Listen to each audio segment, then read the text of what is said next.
Hello everyone. Imagine a situation. You have given someone a very nice job and the time has come, you have to place him. So now you put this question in front of him. Would you like to serve in a remote, rustic area? And then immediately look at his face. You have got the answer. What I mean is, we are so much addicted to the modern technology and the urban lifestyle that imagining a life somewhere in a remote place is really difficult. Why am I telling you this? Because after having had all my education in cities, and when I was about to be placed, I was desperately wanting to be placed to some village. I wanted to work in a village. This is not something special, but I want to clear a point here that life in a rural area is far more peaceful and fruitful than life in an urban area. So having spent so many years in a city, it's somehow a change kind of a thing coming back to a village, and once you're in a village, you don't want to go back to a city. So this is how life goes. I sometimes wonder whether the coming generations will even remember the names of our epics because of the modern lifestyle that we have today. But then friends, all our literature in the scriptures, all our Vedas, especially the Atharvana Veda, our Upanishads, our Puranas, our mythological stories, our folklore and our epics have all hugely spoken about ecology, environment and their conservation. Even the epics of foreign countries, like you have Homer's Odyssey, and then you have such a beautiful explanation of nature when Ulysses, while he is returning after the Trojan War along with his followers, and he lands in the lotus land, and they are so much intoxicated with the fruits and leaves and flowers there that they just don't want to go back. So somehow directly or indirectly our scriptures have told us that life in or amidst nature is far beautiful than anywhere else. And this is not just living a beautiful life, but this is also living in communion with nature.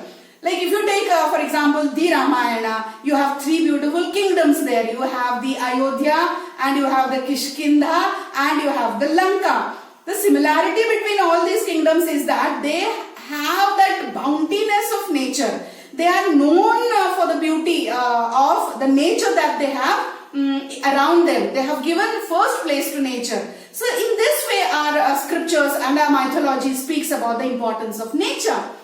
I'm talking this because we have to now discuss eco-criticism, because it is there in the final year optional English literature as a subject or as a modern theory. What is this eco-criticism? Because I told you all the study of nature and environment was already there in our ancient ages. But then this special emphasis on eco-criticism is something different from what we knew in the past. So where did it develop and all that? Before that, what is the meaning of eco? Eco is a habitat or environment. So criticism is a critical approach towards the environmental studies. So it is a kind of an interdisciplinary study wherein you have literature on one side and you have environmental studies on the other side.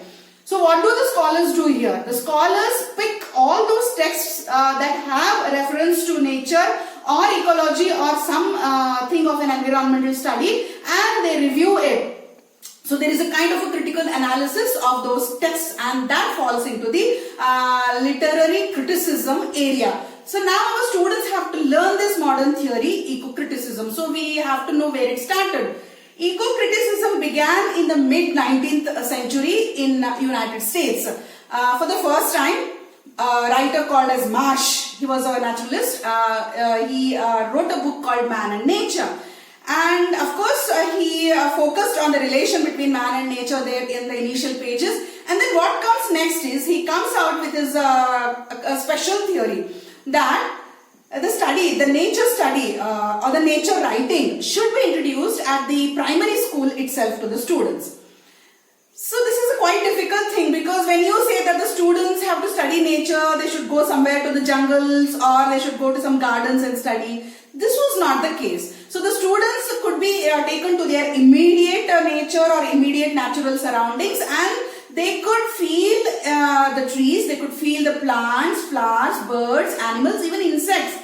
And they could explain in their own words the immediate impulse that they had. So by doing that, they'll learn to live with the nature. Along with that, they will also write the essentialities of nature in their life. So if this begins right in the school, it would develop as a science later on. This is also because Marsh further explained that any science cannot be taught amidst four walls with tangible objects. So a scientific knowledge would be best given when the student is taken back to nature. So the concept of Marsh was not books but nature. But then this did not get a kind of popularity in those days. We had to wait for 1960s when two people came up with a movement in this field that was called as nature study movement. So it was led by many people, but the two important names that I would like to suggest is Anna Comstock and Louis Agassiz. So Anna Comstock was a teacher.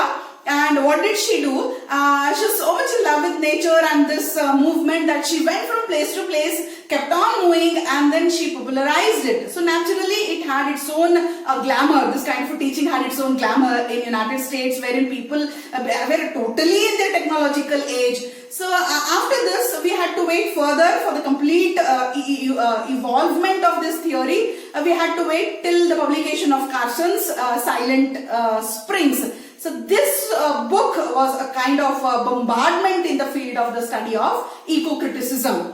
But then who coined this word eco-criticism? Till then it was called as nature study or nature creativity writing. A lady called Cheryl, who was the founder of Association for the Study of Literature and Environment, she came up with the word in a certain conference in America. She came with this word eco-criticism, and since then the study of nature became a kind of a must in their curriculum in the 19th century. Now the same eco-criticism is also there in UK, but it is under the title Green Studies. Today, students, you must know that everywhere we find green universities, green campus. That doesn't mean that these universities or these colleges or campuses teach something special about ecology. Nothing like that. But they have a nature environment for the students. Like this is very much developed in China today. All the universities, most of the universities in China are placed amidst nature, somewhere in the jungles. So this kind of a green revolution began with the coming of Cheryl's movement and Cheryl's eco-criticism. Should we question now this knowledge, was it only essential in the 19th century?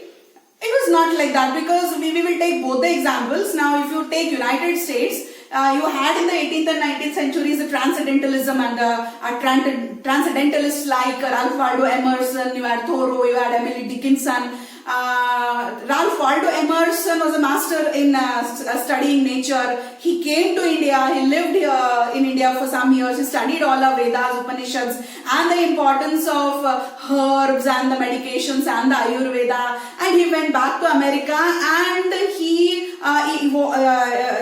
did such a revolution there that a country, America is called as a country which doesn't know much about God, but then the concept of oversoul of Emerson became so popular that each common human being got an identity with Emerson's revolution in this field of nature, because each soul is connected to the oversoul. The concept of oversoul is directly connected to the study of ecology and the environment around us. So this is what happened in America. But the question is, so what was the need of a kind of a eco-criticism kind of a study or evolving such a modern theory for the students?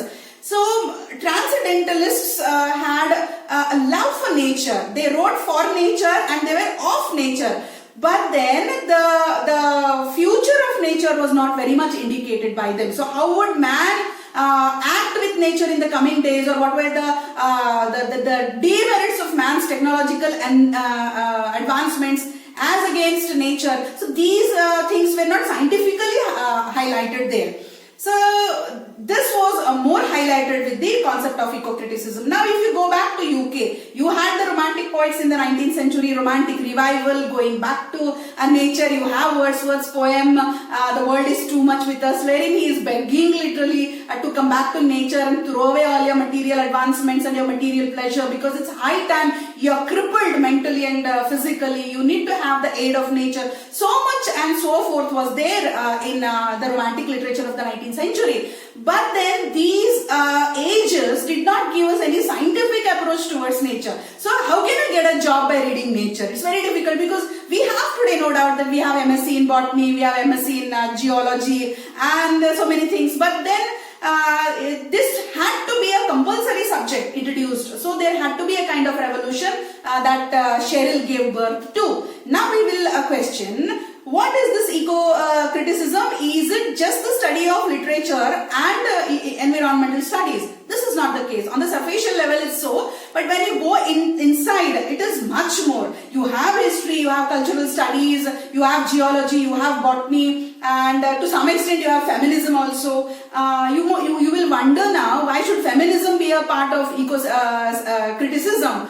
Now there is a story, I don't remember the name, there is an American story that talks like this. A couple goes to seaside, kind of a picnic, and what do they see there? That it is a salt lake, and it often floods to the shore. It often floods to the shore, like it is having its own dictatorship there. And the moment it floods, the burrows that the owls had there used to vanish. So it used to disturb the living of the owls there. So when the couple come there, so the man thinks that this is sad on the part of the owls, that the ocean is, the lake is coming, flooding and destroying the burrows. So we must do something for this.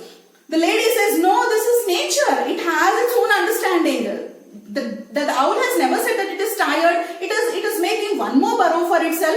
So they have a kind of communion between them. So what is the necessity of we having interfered into it? But then the man doesn't listen, since he is an officer or something. He goes back and then he comes with a proposal. So he builds a dam, a kind of a dam there, wherein the direction of the lake is changed.